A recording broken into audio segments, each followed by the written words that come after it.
Hello students, welcome to the lecture 3 of chemical kinetics. Last lecture में हमने कुछ questions किए थे और समझा था हमने क्या कि रेट ऑफ रिएक्शन और rate of appearance and disappearance क्या होता है।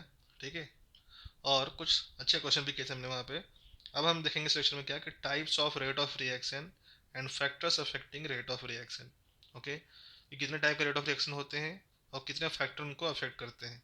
ओके, सो बेसिकली जो आपके रेट ऑफ रिएक्शन होते हैं ये दो टाइप के होते हैं। ओके, पहला क्या होता है आपका average rate of reaction. Okay, and the second one is what your instantaneous rate of reaction. Okay, तो ये दो टाइप के होते हैं और दोनों लगभग सिमिलर ही होते हैं।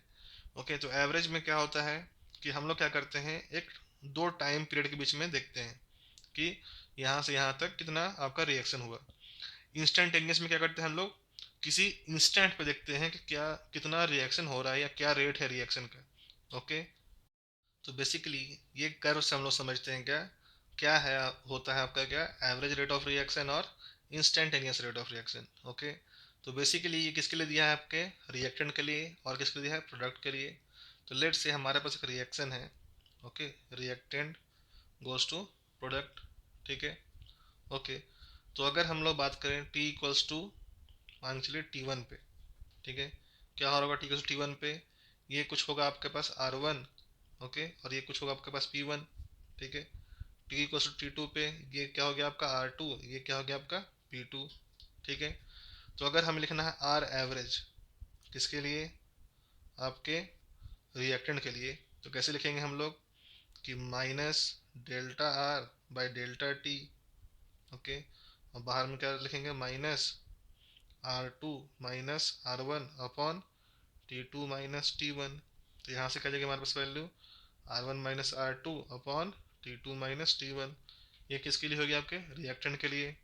नाउ प्रोडक्ट लिए कैसे लिखेंगे हम लोग, R एवरेज इक्वल्स टू क्या होगा आपका delta P by delta T। ठीक है, तो कैसे लिखेंगे हम लोग यहाँ पे P2 minus P1 upon T2 minus T1। Okay, तो ये हो गया एवरेज। और कैसे निकाला हमने एवरेज, हमने माना कि चलो यहाँ पे आपका पहले हम लोग रेट देखा हमने, देखो रिएक्टेंट का है तो कैसे होगा कर्व डाउन जाते हुए, प्रोडक्ट का कैसे होगा ऊपर, क्योंकि प्रोडक्ट क्या आपका फॉर्म हो रहा है और रिएक्टेंट क्या हो रहा है आपका कंज्यूम हो रहा है। ठीक है, तो लेट्स से ये आपका पॉइंट क्या है R1, हमने यहाँ पे R1 लिया है, तो इसके अगेंस्ट क्या आएगा आपका नीचे में T1, क्योंकि जो कर्व किसमें बना है आपका कॉन्सेंट्रेशन अपॉन टाइम में। तो कॉन्सेंट्रेशन हम लोग मान के चल रहे हैं R1 है आपका। ठीक है, कॉन्सेंट्रेशन ऑफ R1, इस पॉइंट को हमने माना क्या R2, तो ये क्या आएगा आपका नीचे T2।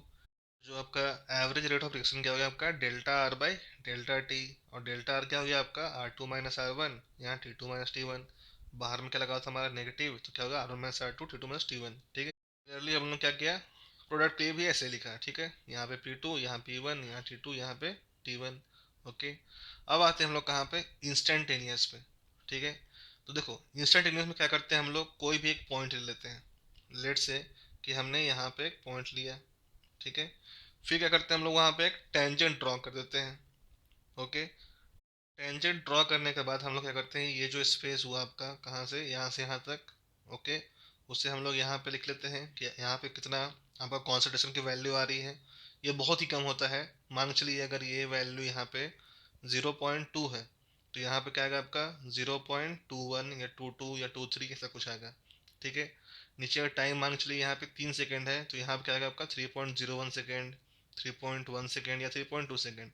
ओके, इस तरह से हम लोग क्या निकाल लेते हैं, आपका instantaneous rate of reaction. Okay, उसे दिखाते कैसे हम लोग माइनस डी, मतलब ये डिफरेंशियल में दिखाते हैं। ठीक है, आर का है तो माइनस dr/dt और प्रोडक्ट है तो क्या दिखाएंगे हम लोग dp/dt। ओके, प्रोडक्ट के लिए हम लोग क्या लिखते हैं, अगर हमें लिखना है क्या आर इंस्टेंटेनियस, क्या लिखेंगे हम लोग D of P by D T. Okay, तो ये तरीका होता है क्या लिखने का आपका, देखो यहाँ ऊपर में लिखा हुआ है यहाँ पे। ओके, और ये क्या आपका स्लोप, यहाँ भी क्या होगा आपका ये स्लोप। ठीक है, तो यही होता है कि आपका average rate of reaction. Average में क्या करते हैं हम लोग, एक टाइम इंटरवल निकालते हैं, इंस्टेंटेनियस क्या करते हैं हम लोग, एकदम जस्ट एक इंस्टेंट पे निकालते हैं कि हम लोग अपना रेट ऑफ रिएक्शन। और एक लास्ट आपका रेट ऑफ रिएक्शन होता है, उससे हम लोग क्या बोलते हैं, इनिशियल रेट ऑफ रिएक्शन। ठीक है, आर ओ आर अब से लिखेंगे। तो बेसिकली क्या होता है, ये होता है आपका क्या, rate measured at t equals to zero. Okay, मतलब ज़ीरो टाइम पे आपका जो जब मतलब रिएक्शन स्टार्ट नहीं हुआ था, उस समय जो आप रेट मेजर करते हो उसे हम लोग क्या कहते हैं, initial rate of reaction. Okay, बस ये इतना ही होता है। अब हम चलिए तीनों रेट ऑफ रिएक्शन को समझते हैं कहाँ है, क्वेश्चन से। तो हमारे पास क्वेश्चन क्या है कि ए गिव्स प्रोडक्ट, ठीक है, और जो कॉन्सेंट्रेशन ऑफ ए है वो चेंज हो रहा है कुछ इस तरीके से, 3 - 13 t -4t²। ओके, तो यहाँ पे basically concentration of A varies in this way. Okay, तो इस तरीके से आपका कॉन्सेंट्रेशन ऑफ ए वेरी कर रहा है। ओके, तो आपको क्या निकालना है, पहले सबसे पहले आपको निकालना है क्या, आपका इंस्टेंटेनियस रेट ऑफ रिएक्शन। दूसरा आपको निकालना है क्या, इनिशियल रेट ऑफ रिएक्शन। और थर्ड आपको निकालना है क्या, calculate your average rate of reaction between 1 to 2 second. Okay, 1 से 2 सेकेंड के बीच में निकालना है ये। सो यहाँ पे क्या सिंपली सिर्फ ए है, मतलब जो रेट ऑफ रिएक्शन होगा आपका वो किसके इक्वल होगा, आर ऑफ ए के। तो हम लोग निकाली थी यहाँ पे -dCA/dt। ओके, तो हमने क्या लिख दिया -d/dt of 3 - 13t - 4t²। Okay, तो इसका जब आप डिफ्रेंसिएशन करोगे तो क्या आएगा, 3 का क्या जाएगा 0, -13 -8t, और बाहर में क्या लगा हुआ था यहाँ पे नेगेटिव, तो इसकी वैल्यू क्या आ गई आपकी 13 + 8t। ठीक है, तो अगर हमें निकालना है क्या, इंस्टेंटेनियस रेट, ठीक है, आर इंस्टेंटेनियस, तो कैसे निकालेंगे हम लोग, 13 + 8t। ओके, और हमें टाइम कितना दिया गया था यहाँ पे, 2 सेकेंड दिया है। ठीक है, तो हम लोग क्या लिख देंगे यहाँ पे, 13 + 8 × 2, कितना हो गया आपका, 13 + 16 29। Okay, 29 molar per second. उसके बाद हमें निकालना है क्या, rate at the time equal to 0। ठीक है, तो यहाँ पे क्या हो जाएगा बेसिकली आपका 13 + 8t। तो यहाँ पे क्या हो गया आपका 13 + 8 × 0, तो यहाँ पे क्या गया आपका 13 मोलर पर सेकेंड। ओके, उसके बाद हमें क्या निकालना है आपका, calculate average rate of reaction. तो एवरेज क्या करेंगे हम लोग, पहले सी ए लिख लेंगे। ठीक है, सी ए कितना है हमारा, 3 - 13t - 4t²। निकालना कहाँ है यहाँ पे लोग, 1 से 2 सेकेंड, मतलब सी ए एट 1 सेकेंड कितना होगा, 3 - 13 - 4 कितना हो गया आपका 17 - 3 - 14। ओके, फिर सी ए एट 2 सेकेंड कितना जाएगा आपका 3 - 13 - 16, तो यहाँ जाएगा क्या आपका -26। Okay, so r average equals to minus of, final की वैल्यू क्या है हमारे पास -26, इनिशियल की वैल्यू क्या है हमारे पास -14। ओके, बाय डेल्टा टी 2 - 1, तो यहाँ क्या होगा आपका माइनस ऑफ -26 + 14 और नीचे 1, तो कितना गया यहाँ पे आपका 12 मोलर पर सेकेंड। ओके, तो यहाँ पे हमने क्या किया, तीनों रेट निकाल लिया, इंस्टेंटेनियस रेट ऑफ रिएक्शन भी, इनिशियल रेट ऑफ रिएक्शन भी, और एवरेज रेट ऑफ रिएक्शन भी। ओके, तो होप सो आपको समझ में आ गया होगा। Okay, now we will go for factors affecting rate of reaction. So the topic is what, your factors affecting what, rate of reaction। Okay, तो पहला फैक्टर क्या है हमारा, वो होता है क्या, nature of reactant. Okay, the second one is your concentration of reactants। After that concentration में ही हम लोग प्रेशर और वॉल्यूम की भी बात कर लेंगे। ओके, थर्ड क्या है आपका, इफेक्ट ऑफ टेम्परेचर। ओके, इसे हम लोग बाद में थोड़ा बात करेंगे, अभी हम लोग सिर्फ point one point two discuss करेंगे। ओके, फोर्थ क्या है आपका, effect of catalyst. Okay, and after that जो फिफ्थ पॉइंट है आपका, वो क्या है आपका, इफेक्ट ऑफ सनलाइट और you can say UV radiation. ठीक है, तो इतने सारे पॉइंट्स हैं जो आपके रेट ऑफ रिएक्शन को इफेक्ट करते हैं। तो हम लोग सिर्फ फर्स्ट जो टू फैक्टर्स हैं वही अभी डिस्कस करेंगे, ये हम लोग चैप्टर के बीच में या फिर एंड में करेंगे। ठीक है, तो हमारा पहला जो है फैक्टर वो क्या है, basically nature of reactant. Okay, तो लेट से जो आपका रिएक्टेंट है, ओके, तो पहले हम लोग बात करते हैं क्या, फिजिकल स्टेट ऑफ रिएक्टेंट। ठीक है, कि अगर फिजिकल स्टेट में कुछ चेंज आता है तो रेट ऑफ रिएक्शन में क्या चेंज आएगा। ओके, तो लेट से कि हमारे पास गैस है, ठीक है, लिक्विड है और क्या है, सॉलिड। तो आपको बताना है कि इन तीनों में कि जो rate of reaction of gas और rate of reaction of liquid और rate of reaction of solid, किसका रेट ऑफ रिएक्शन ज़्यादा होगा इन तीनों में। ओके, तो कॉमन सी बात है कि गैस क्या होगा, जल्दी डिफ्यूज होगा, मतलब जल्दी क्या होगा आपका, ये रिएक्ट करेगा, उसके बाद लिक्विड और उसके बाद सॉलिड।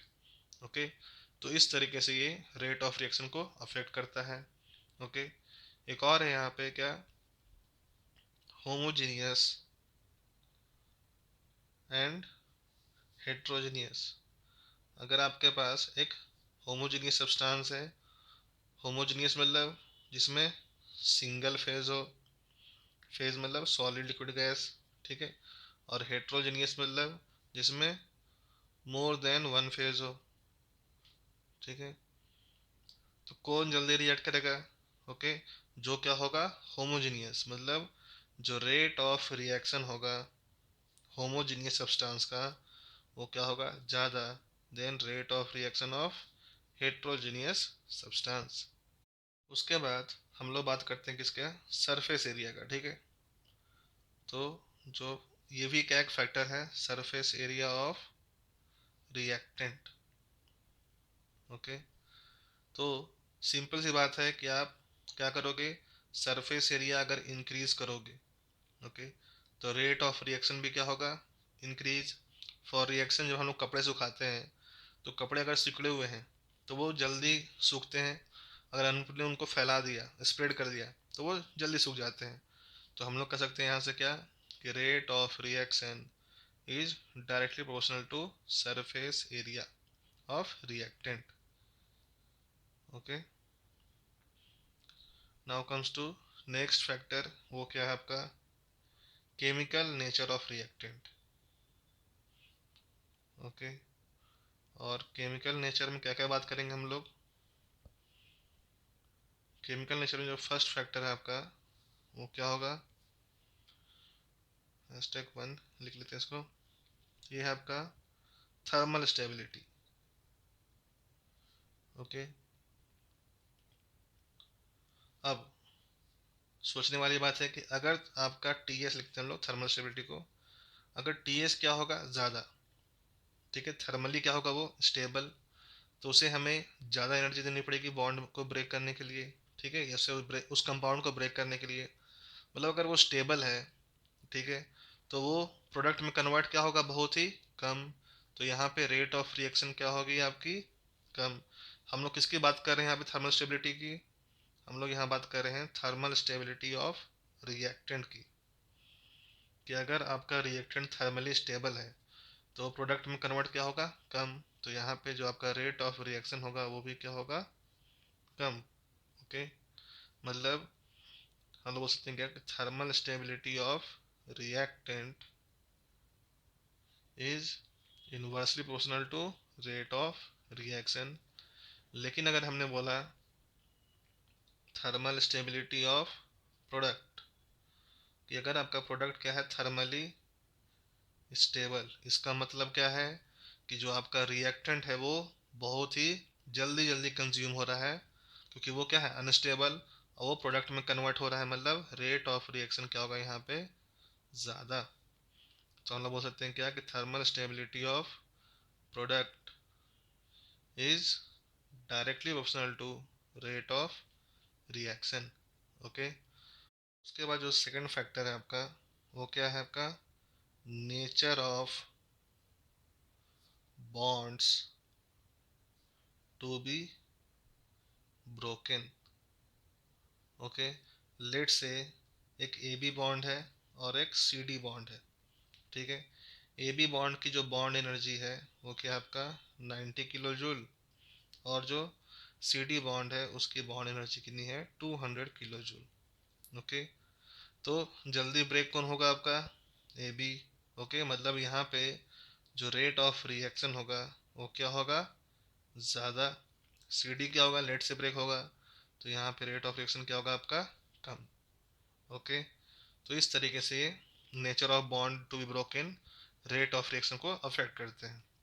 ओके, इसके बाद जो फैक्टर है हमारा वो कौन सा है, कॉन्सेंट्रेशन ऑफ रिएक्टेंट।